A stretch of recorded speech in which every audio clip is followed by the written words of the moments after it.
ngai sonné. Allô, mon ami.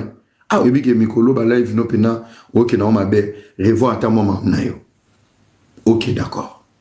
Mon ami, on a besoin de critiques pour avancer dans la vie.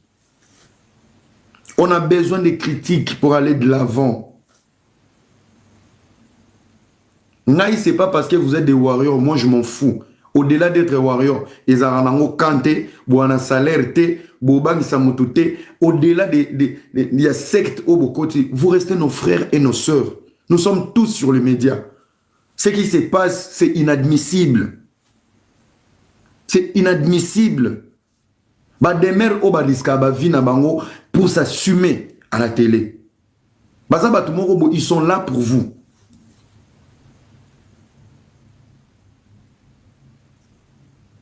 Vous comprenez? C'est inadmissible. Bobimisi audio parti amrat, boke bofingi. Bobosani loyauté et amitié entre l'artiste et son ami. Azuma Kambuna bananaye. Bobosani qu'il a une famille et des liens. Boke bofingi, bino, votre équipe qui sont dédicacés, bofinga bana et artiste na binomo. Je me pose la question. Être warrior veut dire idiot ou être warrior? Ils acceptent ou être warrior, c'est une folie. Je me pose la question parce que un moment beaucoup, bolinga banalise bido, tolobela basal, tolobela ba chiffre, tolobela scoba, le basique. Être warrior, c'est être enragé à vie, ou soit être warrior, c'est vivre avec un complexe de supériorité, ou être warrior est une folie. Au deux bimi, vous avez une limite. Au deux bimi, il y a artiste namasanae. Lobby na mona tongo. Bofingi mastanaye. Les mêmes bouches qui sont au service du mal. Bofingi mastanaye. L'artiste a des problèmes avec sa famille. Les mêmes bouches, botelemi bo lapide ban, bozobo sanake. Baoka bona lelo, mais makile zoganga. Ils vont réparer un jour. Bana natal lobiso bazoyi na maboko papa na bango. Ba koma na dégoût ya public ya papa bango. Papa bango aboya bango te. Mais pour la bino, bazana dégoût, notre papa a un public très toxique qui pense à personne. Na on bango a sobo kata mo minyati ekende. La vérité, je me pose juste la question, si un jour ça barde dans le couple de l'artiste, je ne souhaite pas. Bino boza capable. Problème est yeli bafana na 10h, na 10h05. Boye pena bobandi ko humilier, bobo sani bana botela bino, bobo sani relation. Vous êtes capable à tout. Bokei Rick Ross aloba lingala te. Alobi kakana format ya musique na ici un artiste avec qui peut faire un feat ou inviter un album ne. Atangi inosbi. Bokei ko finga Rick Ross na lingala. Tomoni ba commentaire na bino kuna. Chesco qui est ivoirien. Il écrit Fali Poupa et mon jumeau, et tout. J'adore son style, ce mec il a du style, il est le numéro 1 en Afrique. Boke Bobeti Maboko. Public mon côté finga.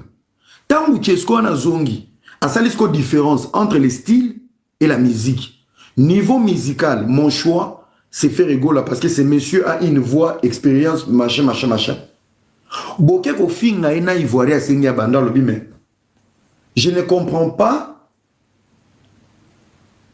au moment où je parle de Ferregola. Et pourtant, quand il parle de Fali, il met même les dates de Fali, il joue une promo. Ça veut dire qu'il veut gratter la communauté congolaise, to PCP moins force. Quand il parle de Fali, à la Lina Kinya, à la Mouki, à Kepa fait, à poster Ferena date à faire, comment on dit ça? Il valorise la qualité ou les talents de Ferré. Le lendemain, il se réveille avec des courbatures. Afengina Bando. Alors, mais pourquoi au moment où j'ai parlé de l'artiste Fali, Mabé y était, mais pourquoi quand je parle de Ferregola, on m'insulte? Bafingi. Allez voir maintenant sur la statue. A comment ça se commence? Les amis, cher warrior, esprit boana moi. Bokanisa boza armé. Boza armé. Boza armé. La plus grande force des warriors, c'est l'impolitesse et les insultes. La plus grande force des warriors.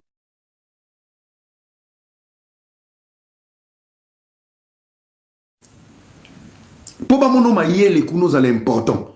Tu dois avoir des mots vraiment bruts. Des mots bizarres sur les autres. Et voilà, vous commencez à perdre vos meilleurs soldats pour la opinion.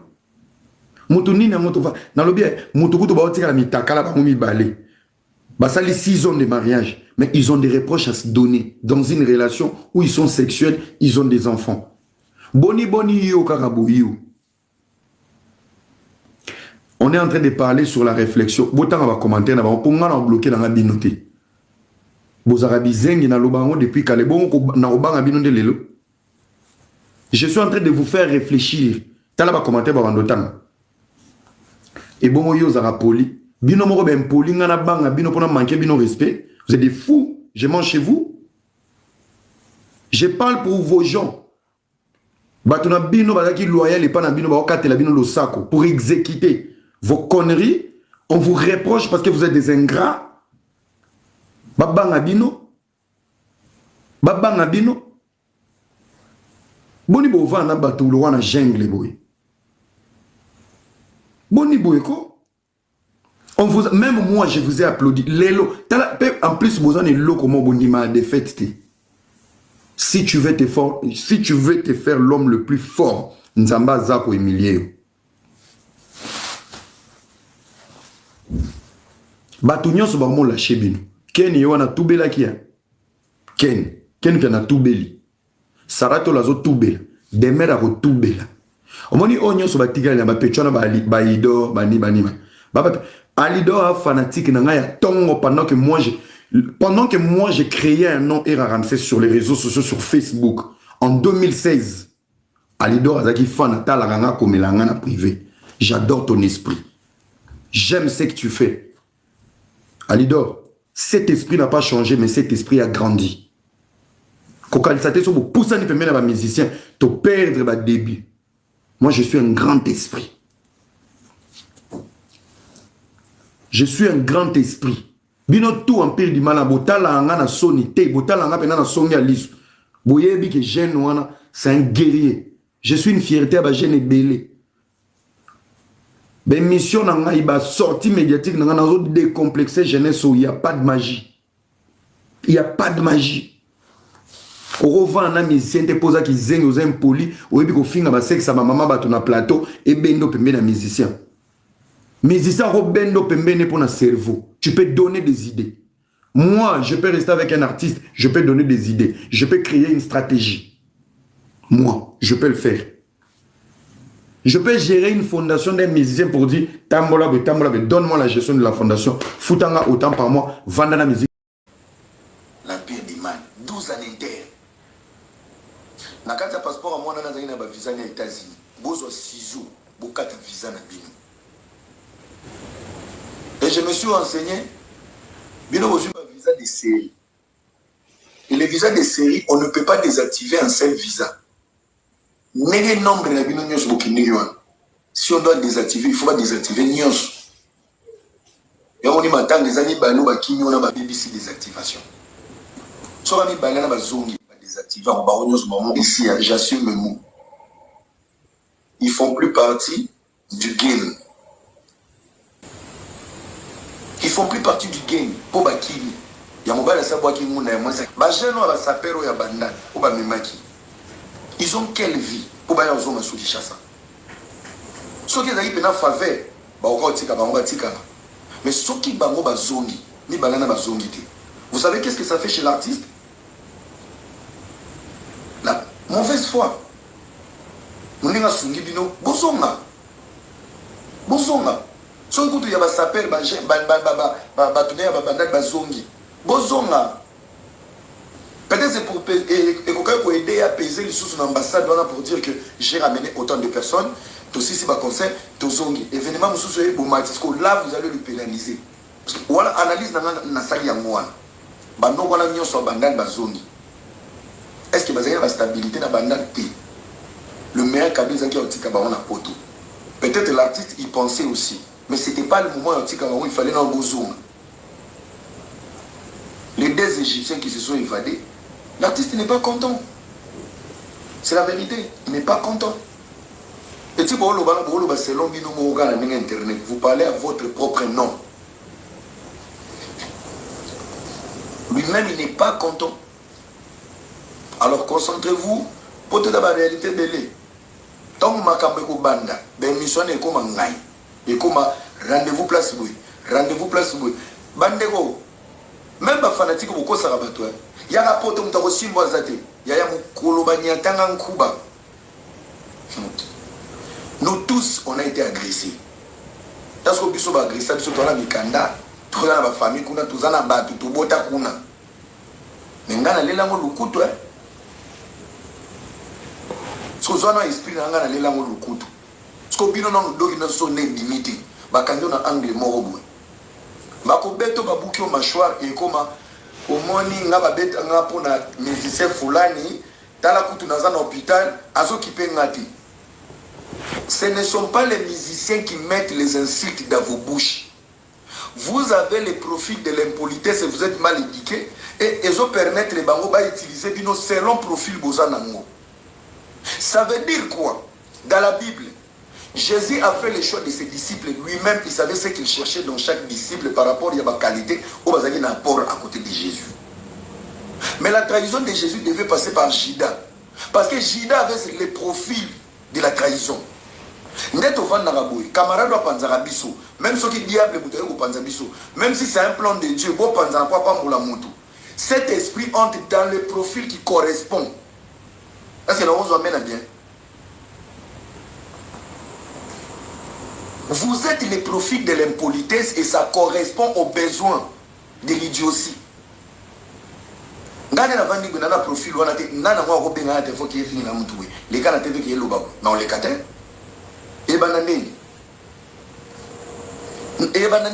vous êtes ces profils. Alors ce qu'on a profil wana boyo kanga bien ce qu'on a profil wana ya ko finira ka batu ce qui ba bouki au mâchoire et que musicien de mbongo te et comme yo ba sengi 12 000 € pour va réparer au mâchoire ce qui musicien PC en moté.